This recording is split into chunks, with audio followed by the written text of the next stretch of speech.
the silence that raised you.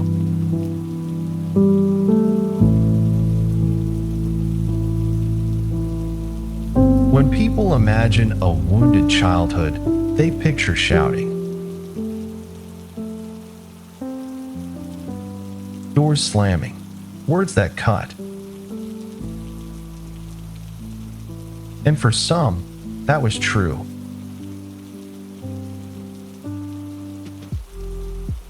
But for many of us, the wound was quieter than that. It wasn't what was done, it was what was never said.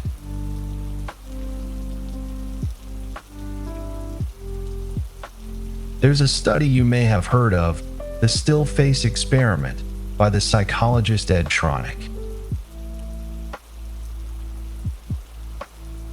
A mother plays with her baby, warm and responsive. Then, on instruction, she makes her face go blank, expressionless. She is still there. She simply stops reflecting the child back. Within seconds, the baby grows distressed. Reaches, cries, tries everything to bring the mother's face back to life. The presence was never the point. The seeing was.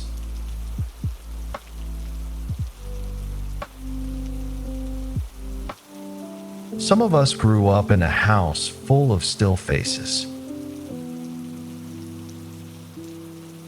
Parents who were there, feeding us, paying the bills, physically present.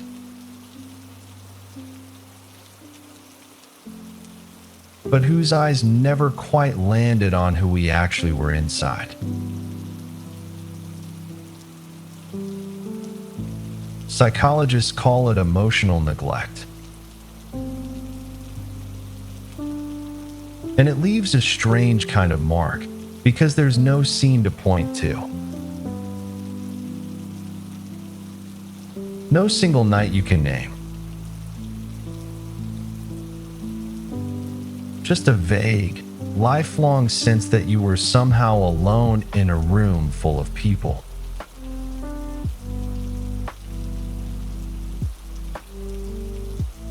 So you learn to need less, to take up less space, to become the kind of child who is no trouble at all.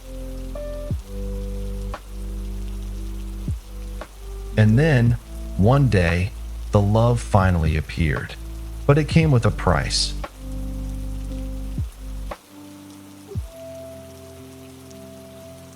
The love that came with a bill.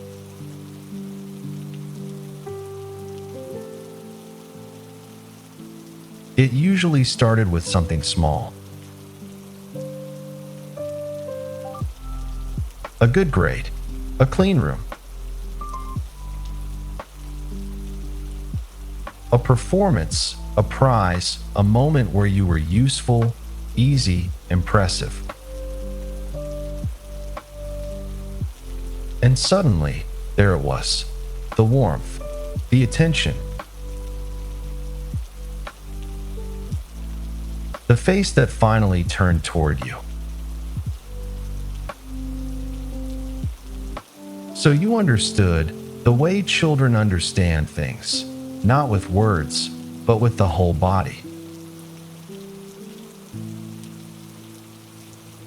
Love is not something you are given.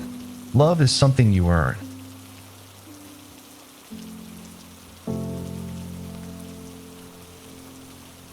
The psychologist Carl Rogers had a name for this. He called it conditional positive regard. Affection offered only when the child meets a condition. And he warned what it does. The child slowly abandons their real self. the messy, tired, ordinary self, and builds instead a self that performs, a self that deserves.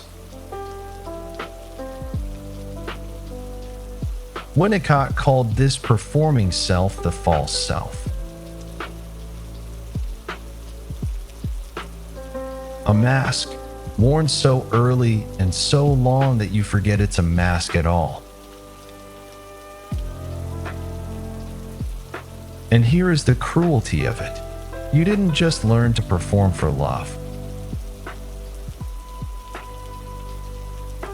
You learned that the real you, the one underneath the achievements, was somehow not enough to be loved on its own.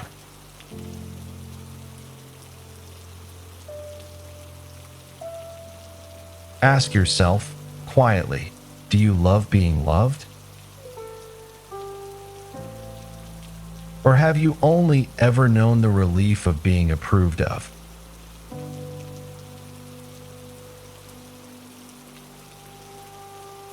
Because that was the lesson. And it became the rule that would govern your entire life, without you ever once noticing it was there.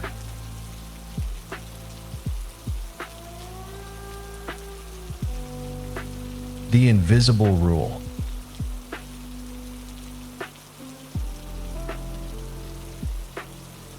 The rule was simple, so simple it never felt like a belief. It felt like reality itself. I have to do in order to deserve to receive.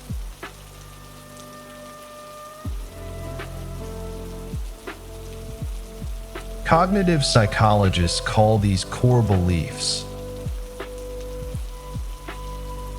the deepest filters formed in childhood that quietly shape how we read everything afterward. We don't see them, we see through them. And there's a darker mechanism underneath. In psychology, it's called introjection. We take the voice of the parent, its tone, its standards, its disappointment, and we swallow it whole. Until we can no longer tell it apart from our own.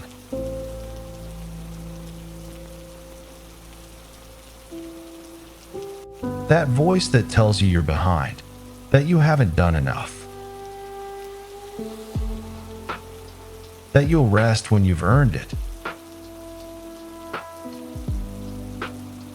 Listen to it closely the next time it speaks.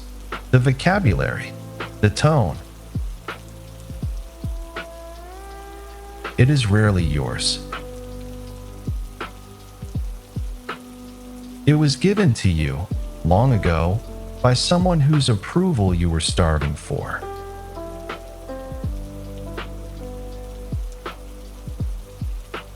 Whose voice was it the first time that rule was spoken?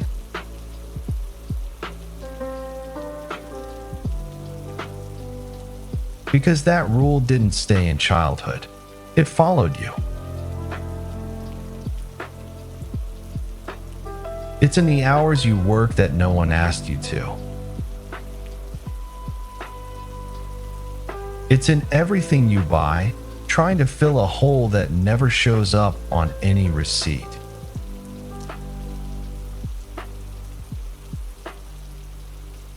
The letters no one reads.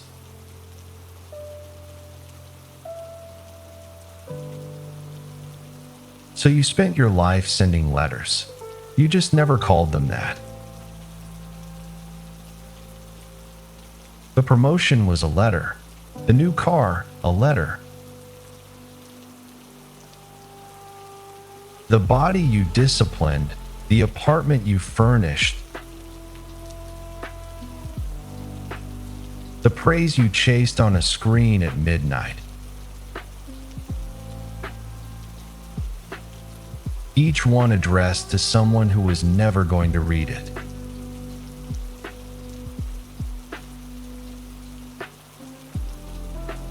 There's a phenomenon psychologists call hedonic adaptation. After almost any achievement, we drift back to where we started emotionally. The high fades, the hole reopens. And so you reach for the next thing, certain that this time it will hold. It never does, not because you're broken, but because you've been sending love letters to an empty house.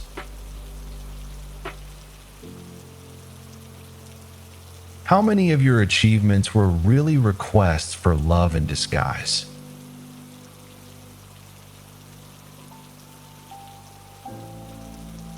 But there is something stranger than wanting that love this badly. It's what you do when love finally comes close.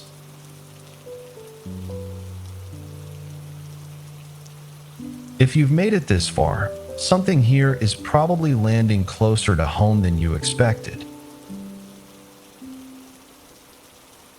There's no rush. Stay a while longer with me. And if this is the kind of quiet that feels a little less lonely when it's shared, then walk the rest of this road with the others who are sitting in the same silence tonight.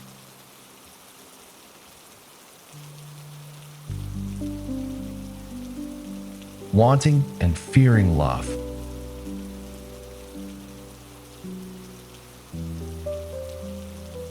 Here is the part almost no one talks about. You spent your whole life starving to be seen. And then, when someone finally tries to see you, truly, closely, without conditions, something in you pulls away.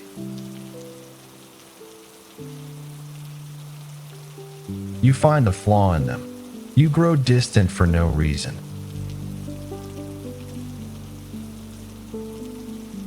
You sabotage the very thing you swore you wanted. And you hate yourself for it, because it makes no sense.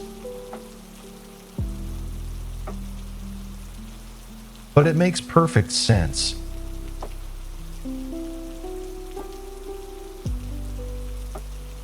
Attachment researchers describe a pattern that forms when a child's caregiver is unreliable. Warm one moment, cold the next. The child learns something impossible to unlearn. That needing someone is dangerous. That being close is where the wound comes from.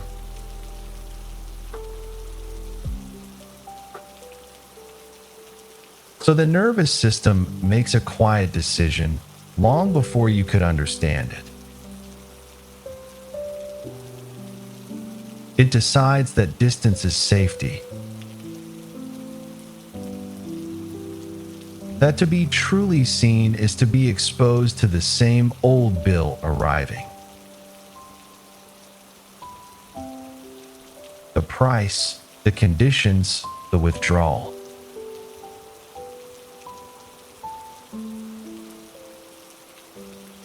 This is why intimacy can feel like a threat to the people who long for it most. The wanting and the fearing live in the same body, pulling in opposite directions.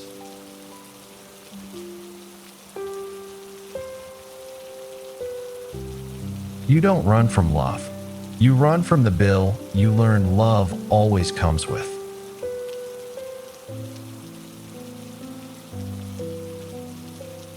But what if this hunger you feel for love, for meaning, for something that finally fills the space,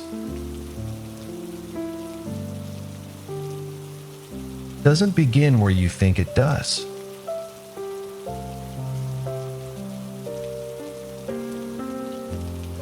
The child who stands up.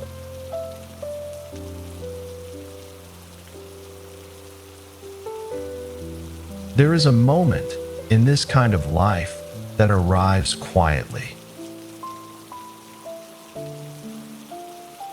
No drama, no confrontation. Just a tired, simple recognition. The footsteps in the hallway are not coming.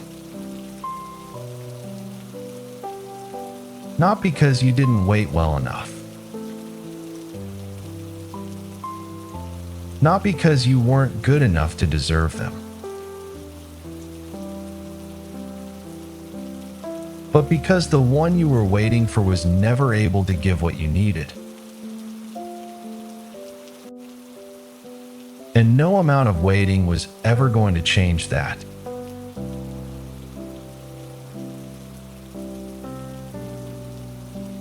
This is the hardest thing to let yourself feel. Therapists who work with this wound, like Pete Walker, say that healing doesn't begin with forgiveness or with confrontation. It begins with grief. Grieving the childhood that never happened.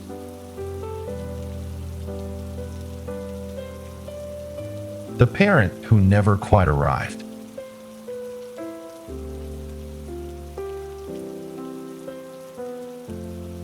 It feels, at first, like losing something.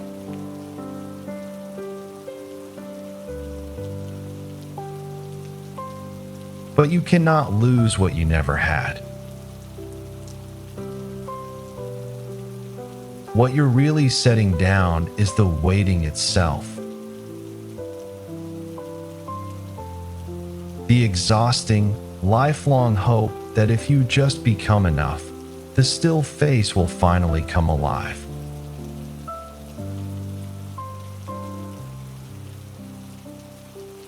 And in the strange arithmetic of grief, when you stop waiting for the love that isn't coming, something loosens in your chest.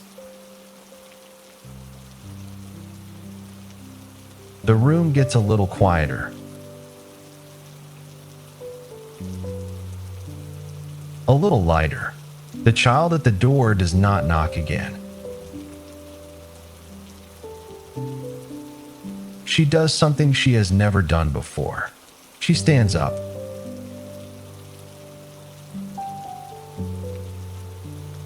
You were never hard to love.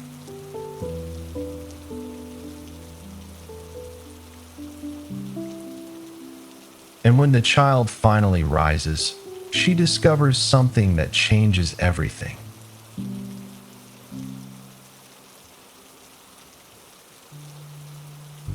The pen in your hand.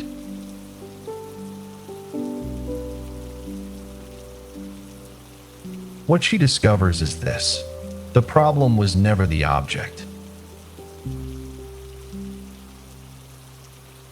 And the problem was never her, either. Someone who was supposed to love you couldn't. And that speaks to what was missing in them, not to what is missing in you.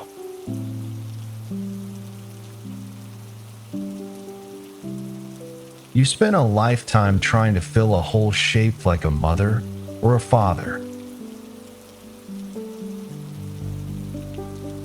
And nothing shaped any other way was ever going to fit.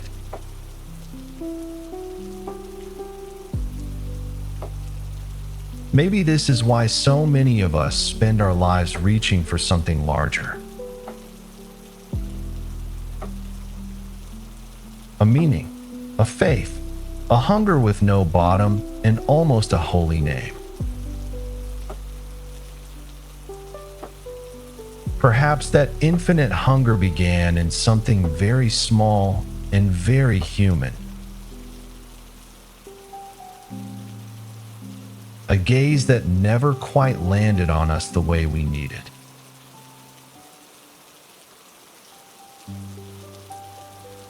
But there is one thing no one can take. You cannot rewrite the opening chapter of your story. It was written by other hands, long before you could hold the pen. But the pen now is yours. And no one but you writes what comes next.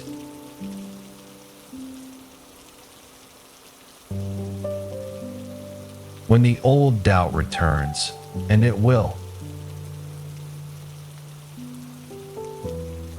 you might try saying to yourself the words no one said in time. You did enough. You were always enough.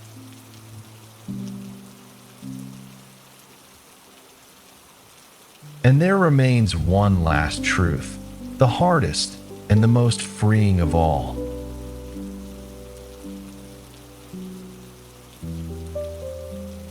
The whole room is hers.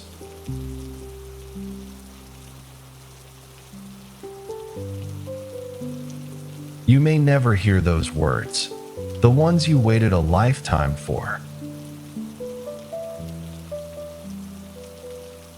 That gaze may never come. The footsteps may never slow and stay.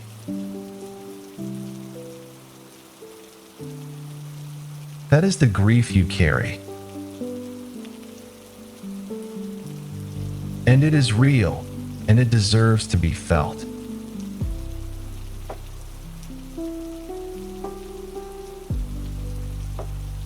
But one day, not today, perhaps not tomorrow, you will notice something.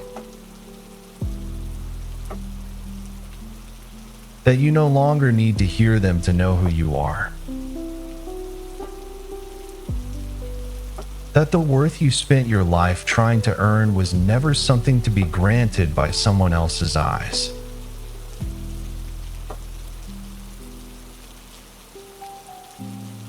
The child is not at the door anymore. She stood up. She turned around.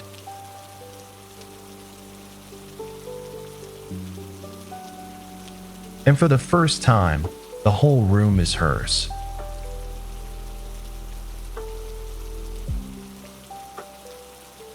You were never hard to love.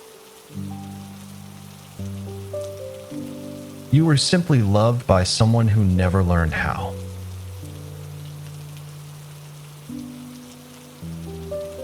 If this felt like someone finally said out loud what you'd carried in silence for years, then perhaps you were never quite as alone in it as you believed. This is the kind of quiet we keep returning to here, one reflection at a time. So if you'd like to keep walking these roads together, you already know where the door is. Only this time, you're the one who gets to stay.